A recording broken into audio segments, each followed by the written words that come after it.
வாங்குங்க seasonal fruit மாம்பழத்தை வச்சு இந்த சம்மருக்கு நல்லா ஜில்லுன்னு சூப்பராக ஒரு ரெசிபி பார்த்துடலாம். அதுக்கு முன்னாடி வீடியோ பிடிச்சிருந்துச்சு அப்படின்னா ஃபேஸ்புக்லையும் இன்ஸ்டாலையும் ரவினா சமையலை ஃபாலோ பண்ணுங்க.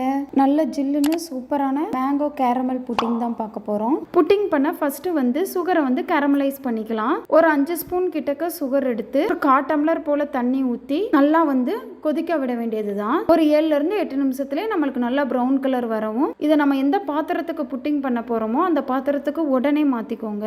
ஏன்னா டக்குன்னு கெட்டியாயிரும். 2 மாம்பழத்தை எடுத்துக்கலாம். சரி, எல்லா வீடியோலயும் அழகா கட் பண்றாங்களே, நானும் கட் பண்ணி பார்த்தேன். இப்போ மாம்பழத்தை தோல் இல்லாம சதையை மட்டும் கட் பண்ணிட்டு மிக்ஸி ஜார்ல போட்டுக்கலாம். நல்லா இதை மையா அரைச்சிட்டு வந்துக்கலாம். பாருங்க, பார்க்கவே செம்ம சூப்பரா கிரீமியா இருக்கா. புட்டிங்னாவே வெறும் பசும்பால் வச்சு தான் பண்றோம் அப்படின்ட்டு கொஞ்சம் டிஃப்ரெண்டா தேங்காய் பால் வச்சு பண்ணுவோம். நான் தேங்காய் பால் எடுத்து பண்ண போறேன். தேங்காய் பால் நம்மளுக்கு கம்மியா இருந்தா போதும். பாருங்க, ஒரு தடவை பால் எடுத்ததுக்கு அப்புறம் சக்கையை மிக்ஸி ஜாருக்குள்ள போட்டுட்டு கொஞ்சமா தண்ணி ஊற்றி இன்னும் ஒரு 2 தடவை இதே மாதிரி தேங்காய் பால் எடுத்து வச்சுக்கோங்க.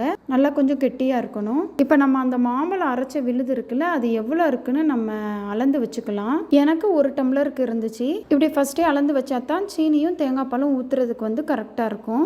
இப்போ வடச்சட்டி காயவும் நம்ம இங்க அரைச்சி வச்சிருக்கிறோம்ல மாம்பழ விழுது, அதை சேர்த்துக்கலாம். இப்போ 1 டம்ளர் மாம்பழ விழுதுக்கு ஒரு 1/2 டம்ளர் தேங்காய் பால் ஊத்திக்கோங்க. ரெண்டும் நல்லா கலக்கிற வரை அடுப்புல வச்சு கிண்டிக்கிட்டே இருக்கலாம். பாலை விட இந்த மாதிரி தேங்காய் பால் ஊத்தி பண்ணோம் அப்படின்னா இன்னும் கொஞ்சமே நல்லா திக்கா கிடைக்கும். நமக்கு டேஸ்ட்டும் செம சூப்பரா இருந்துச்சு. இப்போ இதோட ஒரு 1/4 டம்ளர் சீனி சேர்த்துக்கலாம். உங்க மாம்பழம் ஏற்கனவே இனிப்பா இருந்துச்சு அப்படின்னா இதை விட கம்மியாவே சேர்த்துக்கோங்க. கொஞ்சம் புளிப்பு கலந்து இருக்கு அப்படின்னா இன்னும் கொஞ்சம் எக்ஸ்ட்ரா கூட சேர்த்துக்கலாம். நீங்க எடுத்திருக்கிற மாம்பழத்தை பொறுத்து இந்த சீனி அளவு மாறும். சீனி போட்டோம்னா நமக்கு இன்னும் கொஞ்சம் தண்ணியா தான் இருக்கும்.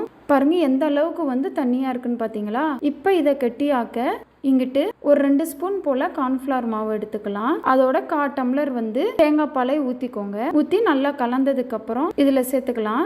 நம்ம கார்ன்ஃபிளவர் சேர்த்த உடனே கட்டி விழாம நல்லா கிண்டிக்கோங்க. கார்ன்ஃபிளவர் ஊத்தவுமே நமக்கு கீழே சட்டியில ஒட்டிக்கிட்டு வர்ற மாதிரி இருக்கும். அதனால பக்கத்துல நின்னே நல்லா கிண்டிக்கோங்க. ஒரு 2 to 3 நிமிஷத்துக்குள்ளக்கே உங்களுக்கு நல்லா கெட்டியா ஆக ஆரம்பிச்சிரும். இப்ப பாருங்க எவ்வளவு அடர்த்தியா இருக்குன்னு பாத்தீங்களா நமக்கு.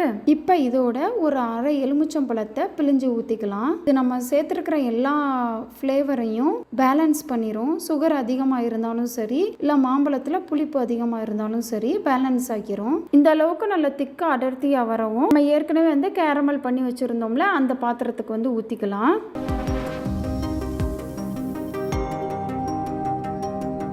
ஊத்திட்டு இந்த மாதிரி தட்டி விட்டீங்க அப்படின்னா நல்லா நமக்கு ஒன்று போல செட் ஆயிரும். இப்போ இதை ரூம் டெம்பரேச்சருக்கே வச்சு ஆற விட்டுக்கலாம். நமக்கு நல்லா ஆறி வரவும் ஃப்ரிட்ஜில் தூக்கி வச்சுக்கலாம்.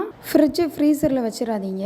2 மணி நேரம் கழிச்சு எடுத்தோம் அப்படின்னா ஓரங்கள் எல்லாத்தையும் நம்ம ஆட்டி விட்டோம்னாவே நமக்கு நல்லா அழகா தனியா ஓரங்கள்ல இருந்து பிரிஞ்சு வந்துடும். பாருங்க எவ்வளவு சூப்பரா செட் ஆகிருக்குன்னு பாத்தீங்களா. அப்படியே மீதி இருக்கிற கேரமல் அப்படியே மேல ஊத்தி சாப்பிட்டோம் அப்படின்னா செம்மையா இருக்கும். மாம்பழ டேஸ்ட் பிடிக்கிறவங்களுக்கு கண்டிப்பா இந்த ரெசிபி இருக்கும். ஒரு தடவையாவது ட்ரை பண்ணி பாத்துருங்க. லைக் பண்ணுங்க, கமெண்ட் பண்ணுங்க, சேனலை சப்ஸ்கிரைப் பண்ணுங்க. Okay, by.